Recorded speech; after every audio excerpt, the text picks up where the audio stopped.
Estoy muy halagado, quiero extender mi gratitud a la doctora Rosalía Castelán, al doctor y arquitecto Manuel Sandoval, al maestro Diego Ariel y a la maestra Gabriela, además de todo el honorable presidium y la comunidad de la UAP. Para mí es un orgullo estar en esta conferencia. Siempre lo digo con mucho ahínco.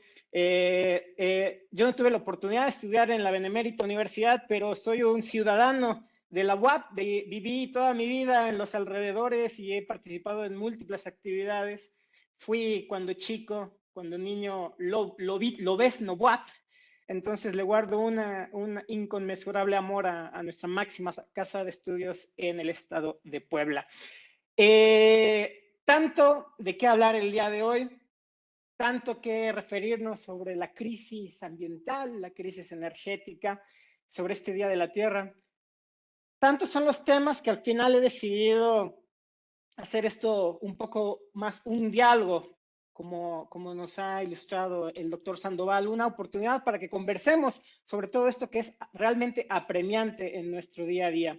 Y por eso he titulado a esta ponencia una charla climática en 4 movimientos, una búsqueda del tempo de la transformación urbana justa, y voy a ahondar en estos temas. Y antes de entrar en los detalles, y ya se ha hablado al respecto, quisiera simplemente mencionar que efectivamente 5 de junio celebramos el Día del Medio Ambiente. Son 50 años desde la primera gran conferencia de Naciones Unidas donde se abordaron temas por primera vez del orden ambiental. Ha pasado ya mucho tiempo y los problemas han desafortunadamente ido en aumento, y por eso es tan importante este día, porque es un día para la reflexión. Es el stand, es la plataforma para el conversatorio medioambiental más importante que acontece cada año, y es nuestra oportunidad para quedar bien en claro que solo tenemos una tierra. Y solo tenemos una tierra que está ahora mismo expuesta a estas 3 grandes crisis que se nos mencionó en la introducción: la crisis climática, la crisis de la biodiversidad, la crisis de la contaminación y de los residuos. Recuerdo el año pasado en un foro muy similar organizado por la Coordinación de Sustentabilidad de la UAP, hablábamos de cómo la Tierra hoy en día, o nuestra sociedad, consume un 150% de los recursos que nuestra madre Tierra genera. Y esto es realmente preocupante, es decir, estamos gastándonos nuestro presupuesto natural año con año a costa de estas grandes crisis, ¿no? De la contaminación del aire, de la contaminación del agua, del suelo, la tierra, deforestación, etcétera, etcétera. Creo que estas 3 grandes crisis son un síntoma muy importante de algo que es mucho más grande, y es un modelo de desarrollo que ha probado ser ineficiente, que ha probado ser inequitativo, injusto, y que cuando hablamos de una crisis ambiental, realmente estamos hablando de una crisis socioambiental, económico-ambiental, y esa es la agenda del desarrollo sustentable a la que me voy a referir el día de hoy. Nuestro clima en la Tierra está cambiando, tenemos una pérdida de la biodiversidad sin precedentes y estamos acumulando químicos sobre todos los comunes globales a una tasa que lo único que vamos a ocasionar es un deterioro de nuestras posibilidades futuras de mantenernos sobre este planeta.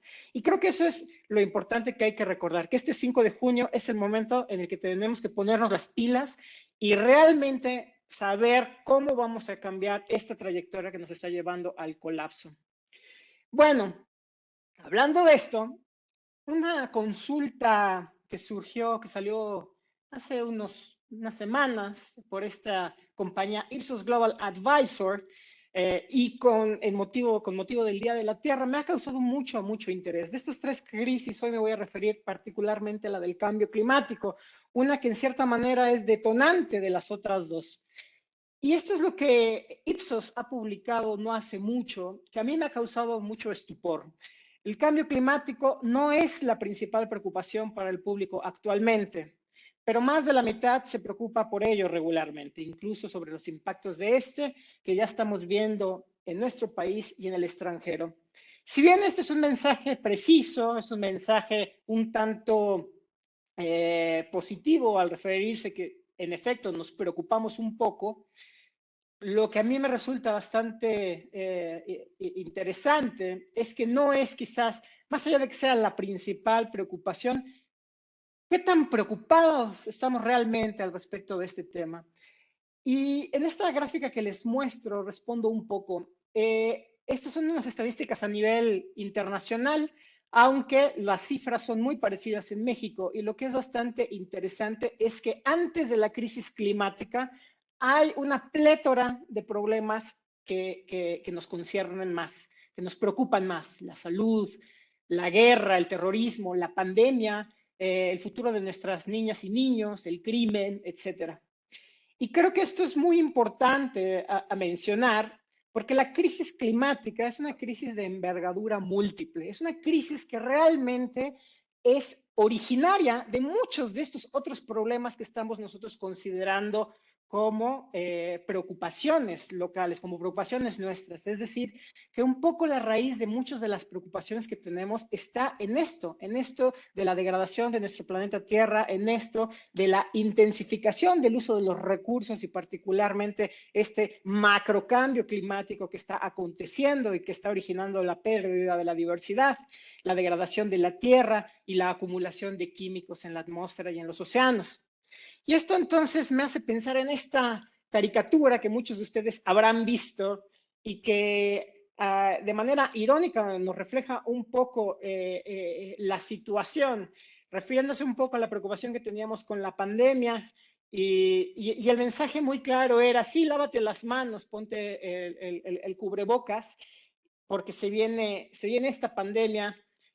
Su origen es un origen de la zoonosis, una transmisión viral de las especies de animales hacia el hombre, que fue impulsada en mayoría por la degradación de su entorno natural y muy impulsado también por el deterioro del clima, que al final tuvo un impacto en su entorno ecológico. Entonces, cuando estamos viendo esta serie de olas, lo que estamos viendo es que en realidad hay temas realmente mucho más preocupantes que nos pueden no solamente afectar en lo inmediato, sino en el mediano y en el largo plazo.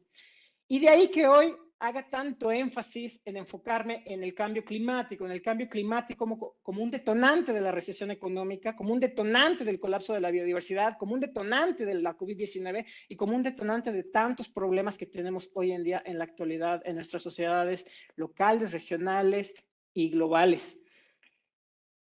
Hablamos de cambio climático.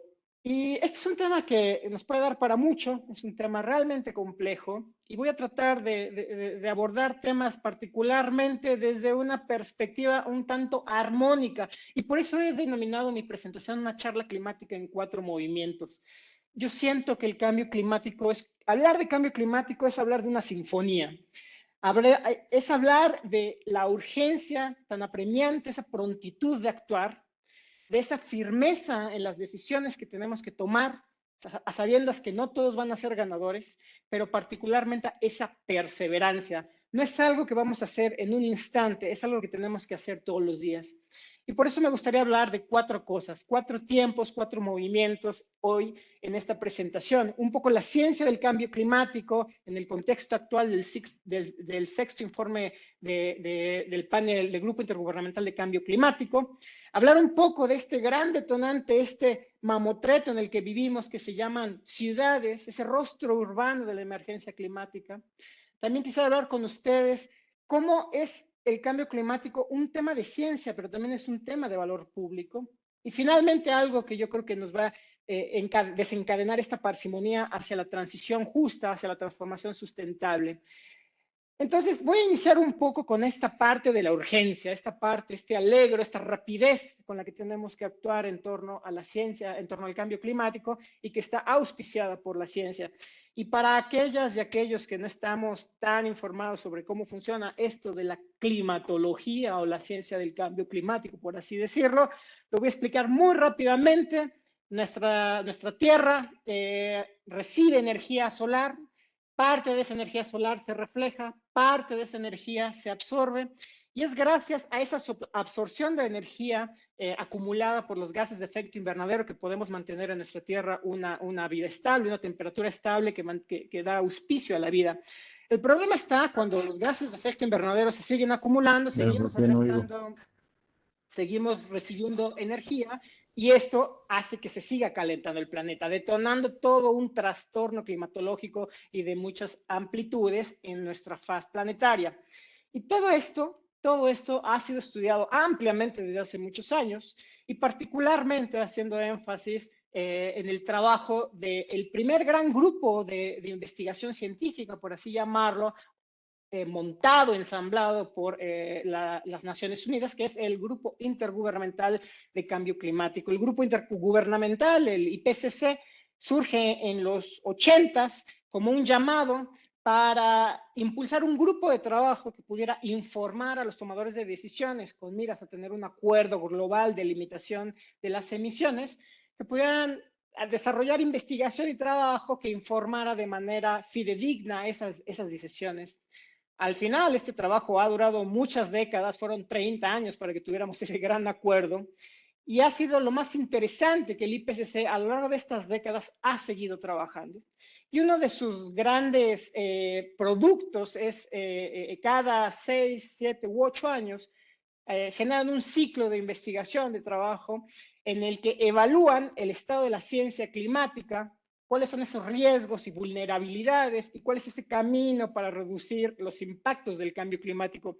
Y ese es el famosísimo informe de asesoramiento de la ciencia del cambio climático, que se compone por diferentes estudios especiales y rutinarios que iniciaron en este sexto informe, en este sexto ciclo, con el primer estudio del calentamiento global y las implicaciones de 1.5 grados centígrados, el impacto sobre los océanos y la criósfera, así como el cambio climático y los impactos en el uso del suelo. Estos tres informes especiales son parte del contenido del gran macroinforme, informes de miles y hojas, revisado por miles y miles de comentarios, cientos de científicos de cientos de países. Y hoy en día, octubre de 2021, a la fecha, se ha culminado el ciclo, casi por así decirlo, con los últimos tres documentos, el estudio sobre el estado físico de la ciencia climática, los impactos, adaptación y vulnerabilidad, así como el trabajo de mitigación y cambio climático. Todo esto es un poco, estos miles y miles de hojas de información, hoy me gustaría resumirlo con tres láminas, tres diapositivas que consolidan un poco esa información que yo creo que es muy importante para nuestro día a día tener presente. Y los tres grandes mensajes que sacamos de ahí, el primero es que es inequívoco que la principal razón del calentamiento global y del subsecuente cambio climático es la actividad humana, es la relación de las emisiones que surgen por la actividad humana, lo que ha generado este cambio climático. Lo que estamos viendo en pantalla son dos láminas extraídas de este último informe. Vemos del lado izquierdo que en los últimos 2000 años nunca hubo un incremento de la temperatura tan alto como el que se ha observado desde hace 170 años, particularmente en las últimas 5 o 6 décadas. Hemos visto un calentamiento por encima del grado centígrado. Y del lado derecho, lo que vemos es ya de una manera más corta, en los últimos 170 años, cuál ha sido la influencia de otros detonantes no antropogénicos, no del orden humano, que han alterado el cambio climático, que han generado el calentamiento global. Y lo que vemos es, una vez más, que ha sido la actividad humana la principal razón de este calentamiento global, este calentamiento sin fronteras en todo nuestro planeta y que ha detonado toda esta transformación del clima a como lo conocíamos con anterioridad. Entonces, el primer gran mensaje que surge del panel intergubernamental y que es un mensaje que se ha replicado por décadas es que es, en efecto, sin lugar a dudas, el ser humano, la actividad humana, la principal razón del cambio climático.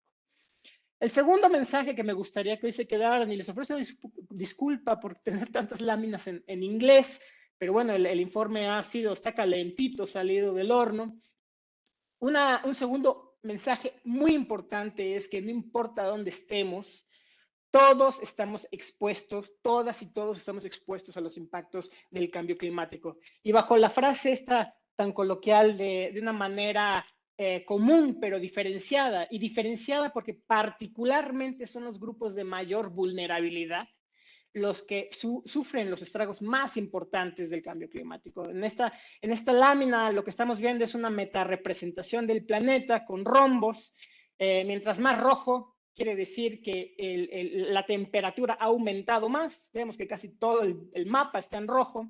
Mientras más puntitos, quiere decir que los impactos del cambio climático o todas las eventualidades, particularmente en el contexto de los calores intensos, ha sido mayor, y vemos que la gran mayoría de las regiones del mundo no solamente se han calentado, sino que se han calentado en demasía. Entonces acá lo que estamos viendo es una representación de lo que está pasando en todo el mundo, y esto refiriéndonos solamente a un tema, que es el calentamiento, pero podríamos tener gráficas similares sobre la pérdida de la biodiversidad, sobre el incremento del nivel del mar, la acidificación de los océanos. Podríamos tener la misma gráfica en torno a los fenómenos hidrometeorológicos, los huracanes, los ciclones. Y lo que veríamos, que es una de las grandes enseñanzas de este informe y de muchos anteriores, es que es la recurrencia, la frecuencia, la longevidad y la intensidad de todos estos fenómenos que se han ido incrementando razón del cambio climático.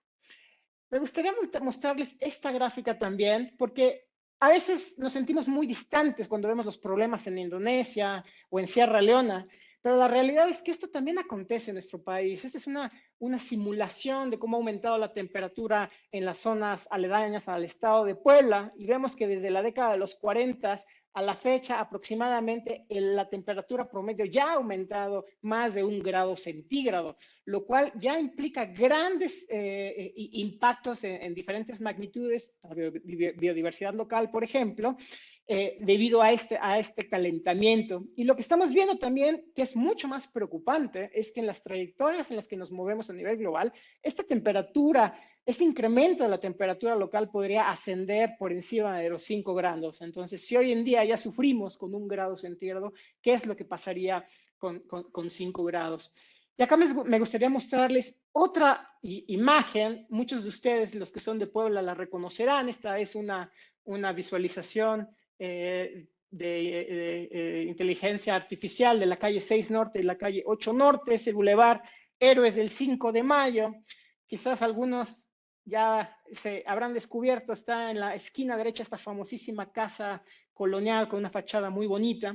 Bueno, esta es una gráfica de cómo vemos nuestra ciudad hoy en día.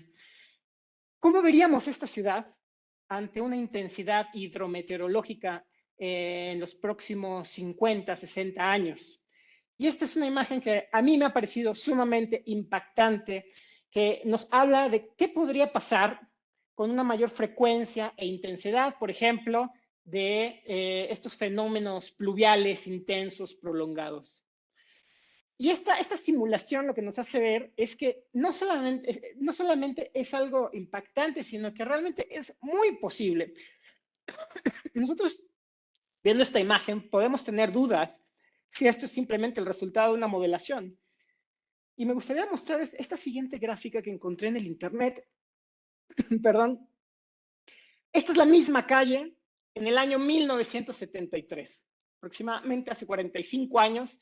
El Boulevard Héroes del 5 de Mayo con la 2 Oriente, inundada totalmente por un fuerte aguacero. Muchas fueron las circunstancias que explican esta situación, pero lo que es muy relevante es que si hace 45 años esto aconteció de una manera muy eventual, es muy posible, hay mucha certeza, hay una gran probabilidad que en los próximos 50 años esto ya no sea una eventualidad, esto sea un suceso recurrente. Déjenme decirles que hay imágenes en el internet de los años 30 que también nos demuestran cómo esta misma sección de la ciudad fue altamente impactada por estos fenómenos hidrometeorológicos. Es decir, lo que vieron anteriormente no es solamente el resultado de una simulación, es el resultado de una simulación basada en evidencia, con alta probabilidad, con un gran acuerdo de lo que podría acontecer en nuestra ciudad, en Puebla, en algunos años, si no es que actuamos en torno al cambio climático. Finalmente, me gustaría decir este gran tercer mensaje que tiene que ver con las emisiones. La única forma en la que nosotros podemos alcanzar una estabilidad climática, una estabilidad del calentamiento global, es llegando a las 0 emisiones netas. Es decir, reduciendo las emisiones que sacamos de nuestra industria, de nuestra energía, de nuestras actividades cotidianas, perdón, y ay, ya me estoy atorando de tanto hablar. Y no solamente reducir las emisiones, sino empezar a capturar aquellas que hoy en día ya están en la atmósfera. En el panel izquierdo, lo que estamos viendo en rojo es la trayectoria de emisiones, cómo crecerían si seguimos actuando como actuamos en la actualidad. Y eso nos representaría un aumento de la temperatura global entre 4 y 5 grados centígrados. Y si nosotros realmente quisiéramos limitar ese calentamiento a un margen seguro, por debajo de los 2 grados centígrados, preferentemente 1.5 grados, como nos dicta el Acuerdo de París, tendríamos que iniciar una rápida y profunda decarbonización de nuestras economías en los próximos 5 o 10 años. Este es un mensaje que llevamos escuchando 20 años y vemos que cada año las emisiones crecen y el margen de maniobra se reduce. Es muy importante en esta gráfica, entendiendo el panel del lado derecho, que realmente a nivel macro hay cuatro cosas en lo general que tenemos que hacer, y es reducir estos contaminantes, esas emisiones que surgen del consumo directo e indirecto de energía en los diferentes sectores, particularmente el de las edificaciones, la industria y el transporte, por un lado. Reducir aquellos gases de efecto invernadero que no necesariamente están asociados a la quema de combustibles, aquellos que no son del orden, del orden del dióxido de carbono.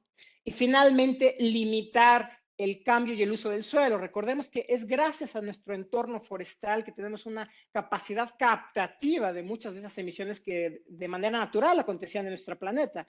Hoy en día la deforestación, además de las intensas temperaturas que detonan incendios, bueno, eso genera todo un ciclo que se refuerza y que permite que haya una menor captura de emisiones en la Tierra, por ejemplo, y por otro lado se sigan emitiendo más por esta quema de nuestras áreas forestales. Entonces aquí el informe del panel intergubernamental de cambio climático nos dice que para llegar a ese cero emisiones netas tenemos que enfocarnos muy bien en reducir estas emisiones que surgen de nuestro consumo directo e indirecto de energía en diferentes sectores, actuar sobre aquellas emisiones que no tienen que ver con el consumo de energía y también generar las condiciones para poder capturar más estas emisiones que existen en la atmósfera, que también son absorbidas por los océanos y que también tienen un potencial de ser saturados.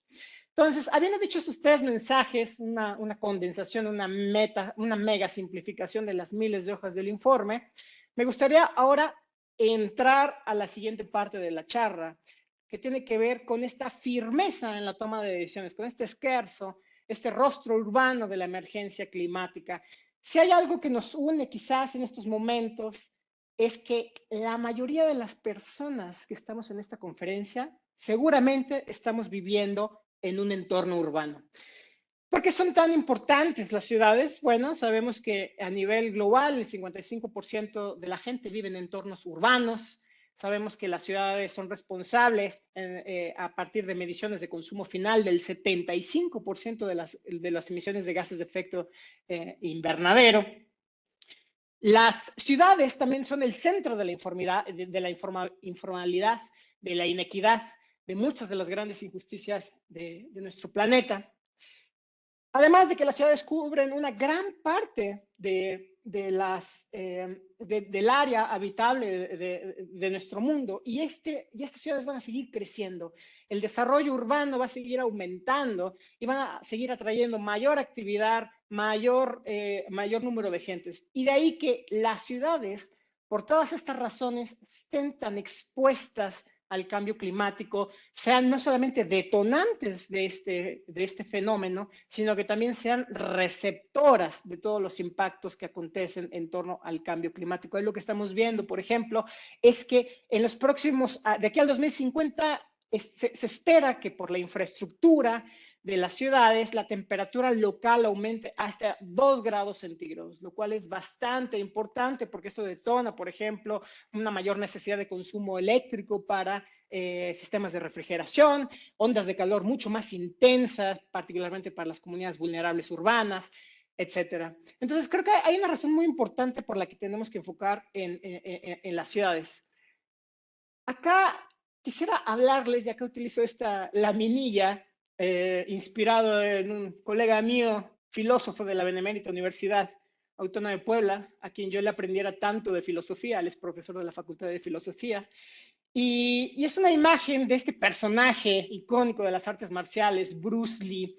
Quizás ustedes habrán visto esta frase: si pones agua en una taza, se convierte en la taza; si pones agua en una botella, se convierte en la botella; si la pones en una tetera, se convierte en la tetera, y el agua puede fluir o puede golpear. En otro contexto, yo creo que esta frase hace un símil muy importante de lo que es el cambio climático en las ciudades. El cambio climático, por así decirlo, puede fluir dependiendo de cómo conformamos nuestras ciudades, pero también puede golpearnos muy, muy duro. Y eso es una de las grandes reflexiones de este sexto informe del panel intergubernamental de cambio climático. Las ciudades son sistemas interconectados que se interconectan con sectores, actividades, comportamientos humanos, instituciones. Y precisamente por este nivel tan intrínseco de interconexión, las ciudades son propicias a generar efectos cascada, impactos de un problema a otro, así como candados tecnológicos, candados de infraestructura, candados institucionales. Es decir, la manera en que nosotros definimos cómo se consume la energía en nuestras ciudades, la forma que toman nuestras ciudades en cuanto a sus edificaciones y el uso del suelo, y la manera en la que nos interconectamos definirá hoy y en el futuro las necesidades económicas, tecnológicas, infraestructurales que necesitamos. Y esto es un mensaje muy, muy importante, porque muchos de los problemas que tenemos hoy son Entonces resultado ya de... no diga nada, entonces ahora ya. Si ya pasó esta hora más. Me parece que hay alguien con el micrófono encendido. Son el resultado de decisiones que se tomaron hace mucho tiempo y que tenemos que evitar. No podemos tomar las mismas decisiones hoy que nos pueden encasillar en un desarrollo alto en carbono en las décadas venideras. Y creo que este es un mensaje muy importante de este sexto informe de gobierno. No solamente es la actividad económica, sino también la forma y expansión de las ciudades, lo que está detonando todos estos problemas climáticos. También vemos en este informe algo que es muy promisorio, y si bien no hay mucha información sobre el potencial de las ciudades en torno a la mitigación del cambio climático, lo que sí es muy claro, muy consensuado, es que hay muchas acciones que podemos realizar en torno a las edificaciones, el transporte, la gestión de los residuos, la eficiencia energética, el uso y el consumo de la energía y los materiales, que nos pueden llevar a una rápida disminución de los gases de efecto invernadero de aquí a las décadas venideras. Y esto creo que también es un mensaje interesante, porque nos da esperanza, nos dice por dónde podemos buscarle para empezar a construir estas ciudades que sean mucho más amigables con el entorno.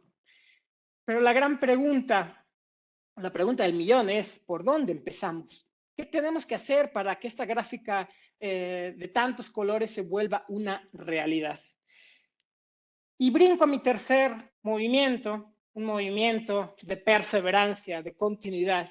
Y es que la acción climática tiene que estar basada en ciencia y tiene que estar enfocada en el valor público. Yo pensaba esta tarde que muchas veces cuando hablamos de los beneficios o co-beneficios de la acción climática, muchas veces se nos olvida que la adaptación y la mitigación climática tienen un alto valor público, tienen un gran valor público, y eso es algo que me gustaría referirme en estos instantes o en breve. Primer factor de influencia en torno a las ciudades. Las ciudades tienen un impacto directo con el cambio climático. Yo les decía, no solo por las actividades, sino también por su geometría urbana. La forma en la que colocamos nuestros barrios, nuestros edificios, puede contener los flujos de aire, lo que puede hacer que se calienten más. Puede también quitarle espacio a las áreas naturales. Puede también absorber mayor energía si no tienen un potencial de reflexión amplio. Las actividades que se detonan en las ciudades y más allá de las emisiones también generan un entorno local climático particular. Aquellas donde hay pérdidas de calor también contribuyen a que el estado del clima local sea caluroso. las propiedades térmicas de los materiales, la forma en la que construimos nuestras casas, nuestros edificios, nuestra infraestructura de transporte. En fin, yo creo que una parte importante en esta búsqueda del valor público, es entender que entre los factores de influencia, las decisiones que tomemos de carácter infraestructural tienen que tener estas consideraciones de que la urbanización tiene impactos termodinámicos, aerodinámicos, de permeabilidad en el suelo que contribuyen a un efecto climático local mucho más perseverante, mucho más dañino. Un segundo elemento importante cuando empecemos a hablar de lo que es el valor público, también hay que recordar que el cambio climático impacta la infraestructura urbana en efectos cascada, y por eso es tan importante que dejemos de pensar en cosas tan simplistas como es una cuestión de poner paneles solares en cada casa.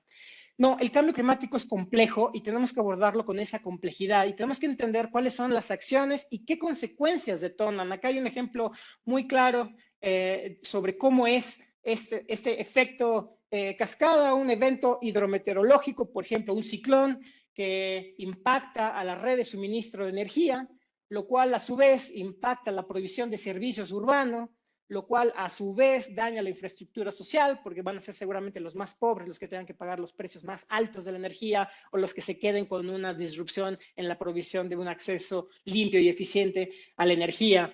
Un evento de esta magnitud también puede destruir el suministro, por ejemplo, de combustibles líquidos para el sector transporte, lo que puede limitar a su vez la provisión de bienes y servicios a nivel urbano y otra vez impactar en la provisión de servicios sociales, esta infraestructura social. Entonces, cuando entendemos cuáles son las acciones a las que tenemos que enfocarnos para la adaptación y la mitigación, creo que una cosa muy importante es también entender que hay consideraciones, hay efectos cascada, hay dinámicas positivas y negativas que tenemos que pensar.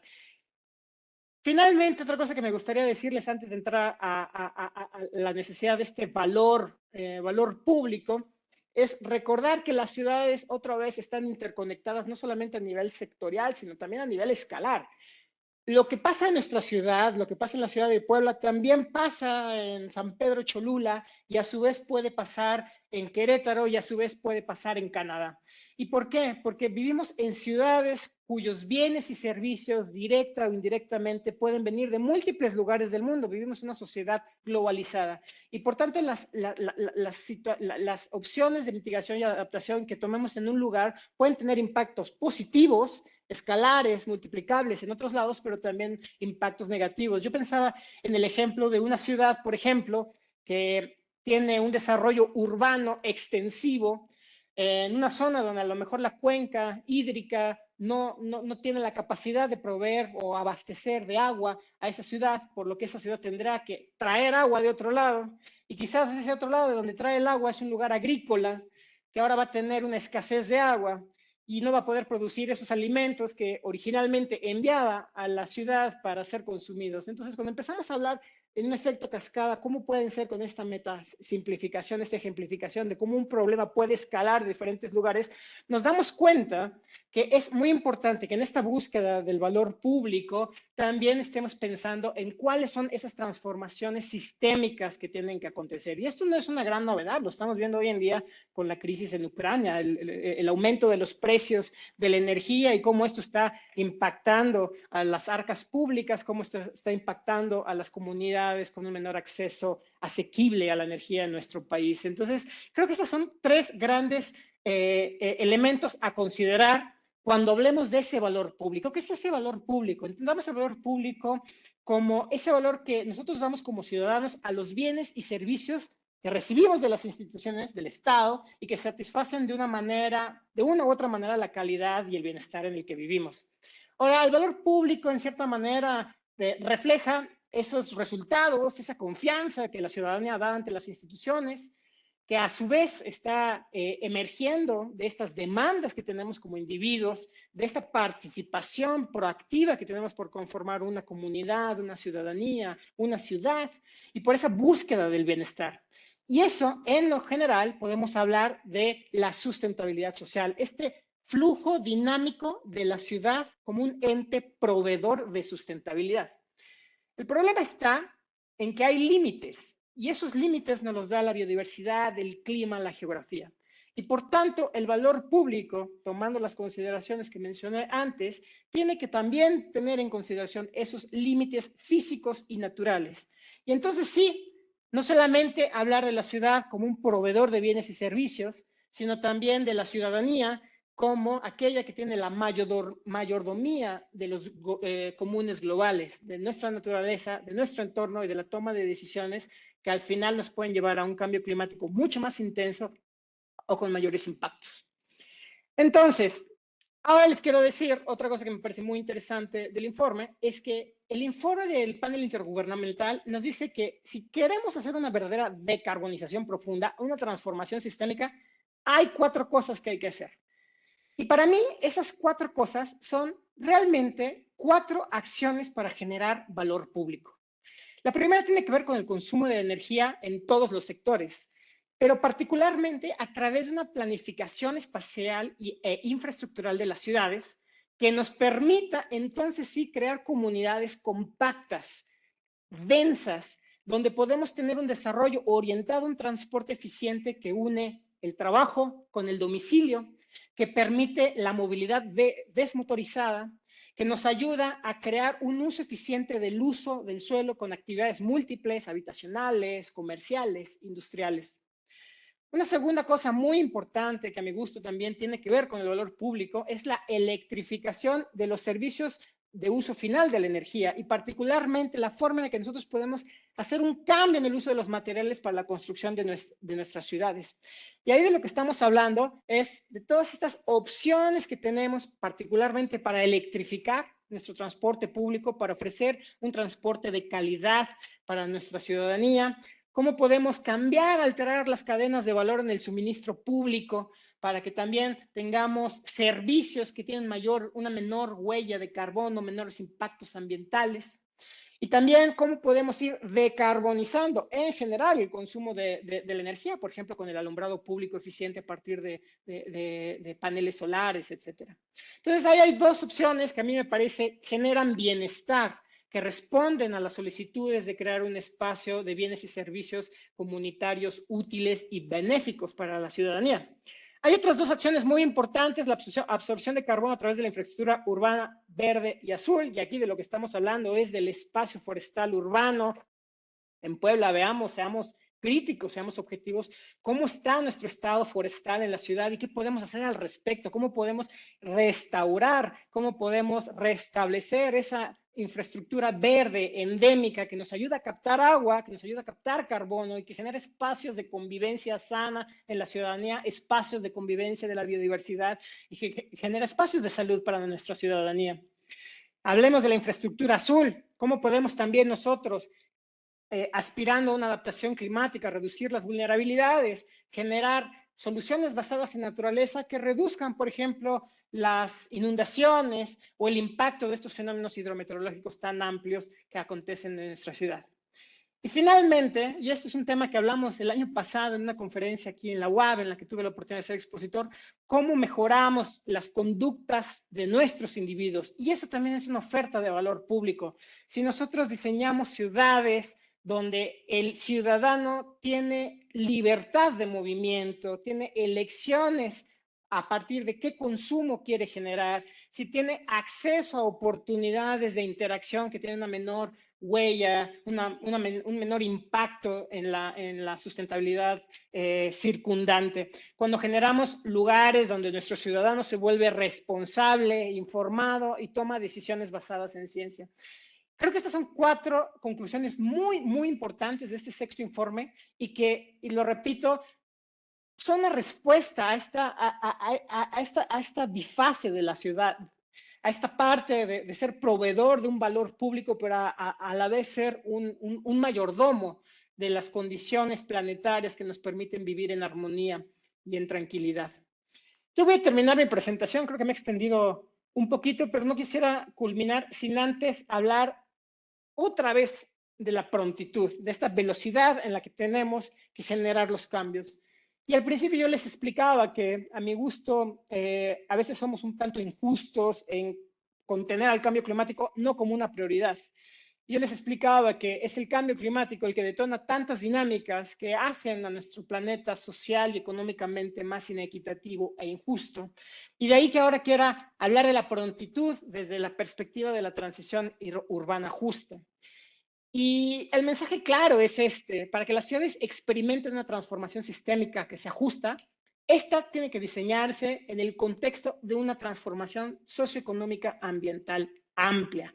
Es decir, no es solamente hablar de cambio climático, es hablar de justicia climática, es hablar de economía verde, es hablar de todo un involucramiento de la sociedad participativa en la toma de decisiones.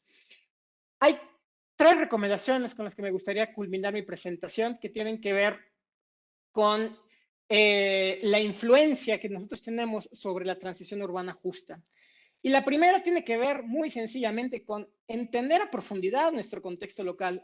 Debemos de pensar que nuestra ciudad no solamente toma decisiones en lo local, como yo les explicaba antes, se planifica a diversos niveles, a escalas de gobierno, entre distintas competencias, además de que tiene que ajustarse a las dinámicas económicas multisectoriales que existen en un país y para no restarle importancia ante una increíble heterogeneidad de valores e intereses, de diálogos y de perspectivas que tienen que analizarse democráticamente. Nadie puede quedar atrás cuando se desarrollan esas estrategias de transición urbana justa. Y por tanto, entender el contexto local desde el diseño nos va a permitir alcanzar soluciones que sean mucho más incluyentes.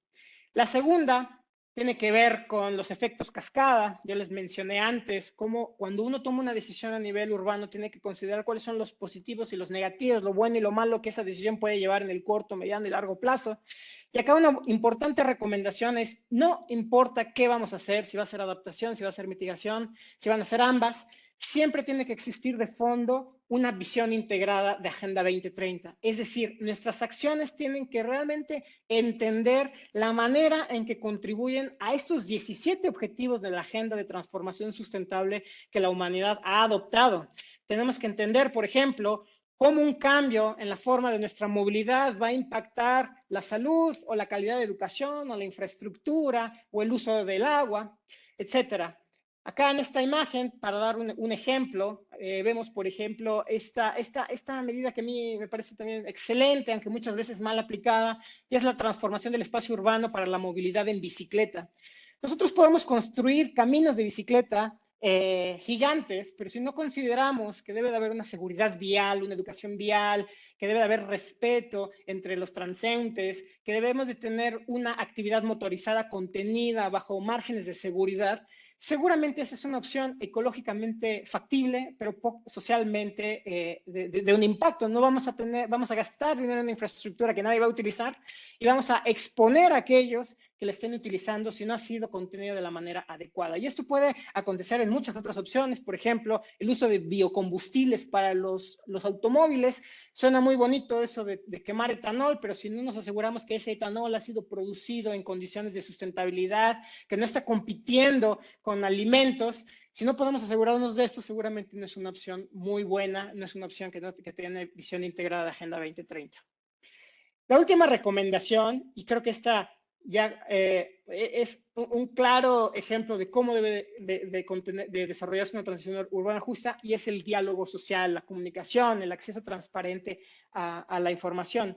Y yo creo que es muy importante saber que el objetivo del diálogo social, en cierta manera, es generar consenso, generar espacio de progreso, de compartir información, de entendernos mutuamente. Y cuando somos capaces, desde el diseño de nuestras estrategias climáticas, incluir a toda la plétora de actores, industria, instituciones, academia, ciudadanos, colectivos, etcétera, vamos a maximizar las oportunidades de definir estrategias y políticas que tienen un verdadero impacto y aceptación comunitaria. Y de ahí tan importante, como nos dice la Organización Internacional del Trabajo, que sea en cierta manera el diálogo social el primer paraguas para la toma de decisiones transformacional. Con esto ya termino. Quizás ya me voy a brincar esto, no me lo voy a brincar, me voy a tomar la libertad de mencionarles que nosotros como WWF ayudamos a las ciudades a través de nuestro desafío de ciudades de WWF a que participen en esta transformación. El desafío de ciudades es una competencia que organizamos de manera bianual, tenemos 10 años organizándola. La ciudad de Puebla ganó hace algunos años, sería muy interesante saber qué ha acontecido desde entonces. Y esta competencia trata de informar los compromisos de la ciudadanía y de las ciudades en torno a la consecución del Acuerdo de París, de limitar el objetivo del calentamiento global a 1.5 grados centígrados, pero también de informar cuáles son esas acciones transversales, inclusivas, de gran beneficio que cumplen compromisos. Con estas diapositivas lo que quiero realmente hacer es un llamado a la comunidad universitaria de la Benemérita Universidad del Estado de Puebla, así como a la ciudadanía en torno a Puebla, a que se unan a este desafío, que la ciudad de Puebla, que todos los municipios del estado se unan a esta competencia bianual en la que van a ser reconocidas por sus esfuerzos, en las que van a ser orientadas estratégicamente de cómo pueden actuar climáticamente de mejor manera y en la que además van a generar este consenso, esta participación ciudadana que inspire y que cree liderazgo a nivel global en torno a transformación urbana justa. Hoy celebramos con mucha alegría nuestros dos ganadores globales, la ciudad de Lund en Suecia, así como la ciudad de Bogotá. Yo como poblano me encantaría ver en el podio a la ciudad de Puebla o a San Pedro Cholula o a San Andrés Cholula en 2 años. Ojalá que me escuchen y se apunten cada año. Yo insisto en que tienen que participar y no participan. Ojalá que este sea un llamado para la participación del desafío de ciudades del planeta de WWF. Y ahora sí, ya termino con esta frase del doctor Johan Rockström, una frase que a mí me parece muy linda. Dice, nuestros bienes comunes mundiales no solo se relacionan con la forma en la que los grandes biomas regulan los sistemas, sino también en la forma en la que nosotros gestionamos estos sistemas en términos de salud y justicia. Si nosotros no cuidamos nuestra tierra, si nosotros no actuamos ante el cambio climático, más pandemias van a venir, menos paz vamos a tener y mayor injusticias e inequidades van a acontecer en nuestro entorno cotidiano. De ahí nuestro llamado a que las ciudades sean el parteaguas de la transformación y los detonantes del cambio sustentable justo para la humanidad. Muchísimas gracias. Mi nombre es Tabaré Arroyo Currás. Gracias.